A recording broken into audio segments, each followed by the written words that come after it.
coming to you from beautiful Manhattan, where the weather is so beautiful we just can't even get outside to do this analysis video. Actually, we've experienced every type of weather here in Manhattan today. And the Buffaloes battled, but they fell 24-14 to Kansas State, who gains bowl eligibility.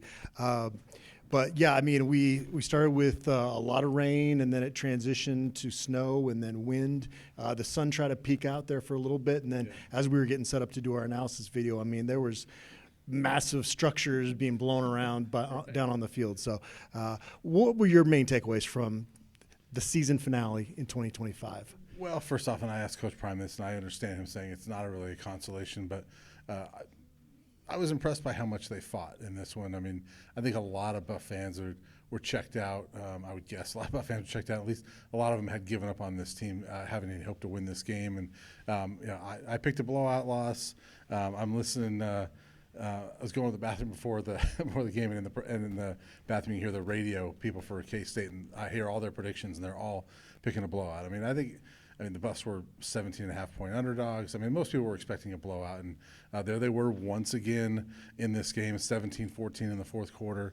K-State puts together a nice try to put it away. But basically, I guess my main takeaway is this game was kind of a microcosm of the season. I mean, was that 6 games now that the Buffs were right there in the fourth quarter and just didn't find a way to finish a game. And you do that, you win half of those and you're in a bowl game, but they didn't win those games. And so here they are, just one more missed opportunity. Yeah.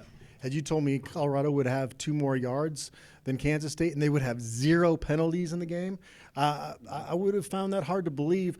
Yeah. And so, yeah, it's just been a really rough season, but you do take solace in the fact that they were able to hang in there and kind of keep this group together until the end. Yeah, and look, this is a K-State team that I know they weren't a great rushing team throughout the year, but last week they go out to Salt Lake City and put up a school record. I think it was 472 yards rushing. Joe Jackson rushes for almost 300 yards last week against the Utes, and we know how tough that Utah defense is. I think most of us were expecting, they're going to tear through this Buffs defense, and they really didn't. I mean, through 3 quarters, the Buffs did a really nice job against Joe Jackson. I think K-State had barely 100 yards rushing going into the fourth quarter. Finishes with over 200. They finished the game right. K-State finished the way they wanted to, so they finished with 200-plus yards rushing. But for 3 quarters, the Buffs were right there. And again, it's them not finishing, but that's this season, right? The Buffs just have done that a lot this year. If you're looking for bright spots defensively, I think, and this is something that Jeremiah Brown brought up post-game, is that John Slaughter's really come on at safety, and Tawfiq Byard has been that one guy you could look to as a consistent leader and contributor, a big-time playmaker. He battled through so much. He needed to get to this offseason because they got to get him fixed up, kind of like this backdrop we have over here. But you've got so many other holes to fill on that side of the ball. Brandon Davis-Swain, a nice piece on the defensive line. You got a couple nice young edge players, but man, talk about you've really got to bring in a lot of players from the portal defensively here once that opens in January. Yeah, I mean, basically, look. They had 4 different linebackers to play this year, and Jeremiah Brown was probably the best one in that second half of the year, but they didn't get a lot of great production out of the linebackers, but all 4 are gone. So you've got 4 new linebackers. The secondary, DJ McKinney, he could come back, but who knows? He's a junior that hasn't played the last few games. Don't know if he's injured or if he's planning on transferring. Carter Stoutmeyer, does he come back? I mean, he seems very committed to Coach Prime, but he's got to play better if he comes back. And, there's a lot of guys that they've got to replace. And that defensive line is so banged up at so many seniors as well. And so there's a lot of pieces. And offensively as well, I mean, you're going to lose a lot of the offensive line. You'll have Juju next year, but you're going to lose some key pieces there as well. It's a big offseason for Coach Prime, and he mentioned it. Like, look, it's going to be a busy offseason. It starts really tomorrow. Offensively, you got to give some credit to Caden Salter for not having sour grapes and hanging in there. He missed a lot of throws out there today, but he also had some really tough runs, and you could tell he was still fighting out there. He said post-game that they were just confused in that quarterback room. And I think as an extension, the offense was a little confused because there wasn't that one guy they could consistently rally behind. They wanted it to be Caden Salter, but his play was not allowing him to stay in that role early in the season. Yeah, and I understand what he's saying, and I agree that was probably a challenge. I also think that it became that way because he didn't play the way they thought he might, and I'm sure he had hoped he would play. Had Caden Salter come out and played like he was the Conference USA MVP 2 years ago, they never would have had that. And I'm not putting this whole season on him, but like that would have stabilized that quarterback room. And certainly it's got to be a challenge for the offense, for the offensive coordinator, for everybody when you don't know who's going to play each week. But a lot of it is, Caden needed to play better. That was one of the big keys of this season. He needed to play better. And today was kind of, again, a microcosm of his season. He made a lot of plays that keeps you in a game, moves the sticks. But then there was how many drives they have where they get to about the 35, 40-yard line of K-State, and then he throws an interception or they miss a fourth down play. Damon Graves, they only scored 14 points. I think he only punted twice, because they were in enemy territory most of the game. Yeah. And I thought that, offensively, Omarion Miller maybe had one of his more consistent games as a Buff, 120 yards. Dallin Hayden and Michael Welch and was running hard. Didn't have a ton of yards, but he was getting some of those carries down near the goal line. There are some pieces to kind of work around as far as the future goes. Joseph Williams didn't play today, but he's a bright spot for the future. The big question is, what does Jordan Seaton do? Because as Coach Prime talked about, guys get big offers, and Colorado doesn't have, as they say, big bank takes little bank because they can't compete with, the Alabamas that stole their linebacker last offseason. Yeah. And I asked the question to Coach Prime. I said, how do you keep guys that do have the right mentality? And I said, like a Jordan Seaton, and his answer was, he didn't mention Jordan, but he said, look, you have to understand that sometimes when guys leave a program, it's because of money. It's not because they have disdain for this program here or whatever.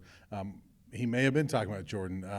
I think Jordan is one of those guys that if he's not at Colorado next year, it's probably a money thing. I think that I don't think it's a disdain for this program. He obviously loves Coach Prime.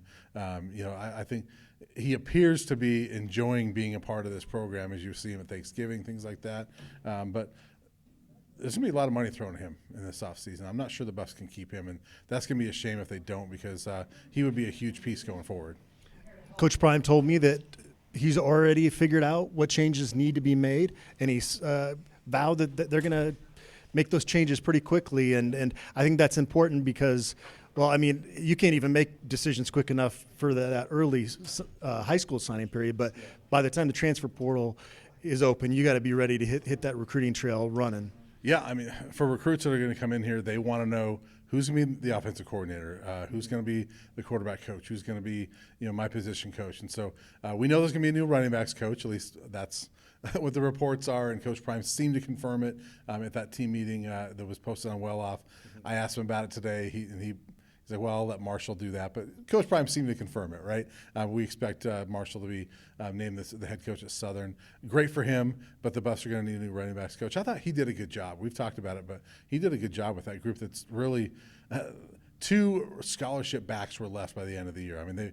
They were fighting with Draylon Miller and Cam Michael at the end, but two scholarship backs at the end, and they still ran the ball pretty well today.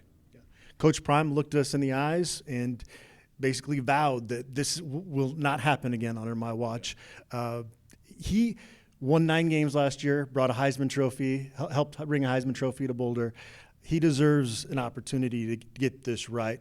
But I also get why Colorado fans are just really bummed out because you thought it could have been a springboard last year. Maybe not to a Big 12 championship this year, but to a season where you build real momentum for the future. And now you're kind of having to you've got some pieces to build around like Julian Lewis, but as a program, it feels like you've got to retool so much.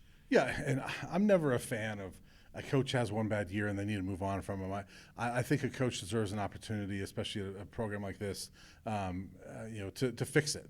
He's going to have the opportunity because Colorado's not going to fire him, and it doesn't sound like he's going anywhere. But I think as a fan base, I know it's hard to do, but I'm curious. I want to give him the benefit of the doubt. Let's see him fix it. I mean, he says he will. He's been a winner. We could talk about all his accolades as a player, but he was a winner. At Jackson State, he was a winner here. He's turned this program around. Now it's gone back the other way. He's got to turn around again. I'm going to give him the benefit of the doubt. I want to see what he does. Obviously, a lot of changes have to happen. He talked about a lot of changes will happen. If it's the same coaching staff, you can get disappointed, but I think it's going to be the same coaching staff. No, I think you can say with certainty that it won't, and you got to start with the offensive coordinator because you can't compete. You talk about defensively, and yes, you can't give up over 200 yards as consistently as they did defensively against the rushing attack and win. But offensively, that's even more kind of egregious to me because of some of the skill talent you have on this roster. And we've talked about it. I mean, I think defensively it's more of a personnel issue. Offensively, I think it's more of a coaching issue. Robert Livingston, he's got a couple more years in the contract. I think he'll be here. I would unless he wants to go. But I mean, I would try to keep Robert Livingston here. I look at today. It's like, man, they had a nice game plan against Kansas State and really shut down that offense. They had Kansas State had a nice drive to start the game, but then it did nothing for a long time. The Buffs did a good job. If the offense gives you much today, that's a different football game, and your defense is a big part of it. And so I would try to keep Robert Livingston, but I've liked Pat Sherman when we've talked to him. It's time to move on. You need something different there. Well, the weather was miserable here, but I thought just the overall stadium, sports information, press box experience was pretty solid here in Manhattan, aside from the janky Big 12 backdrop here, and the fact that we can't do our thing from the field. But, you can find good in any town, city in this country, I feel like. Look, I came here for the NCAA tournament about a year and a half ago for the women. CU women were playing over at Bramlage Coliseum, which is attached to this place. Had a great experience. I loved the town.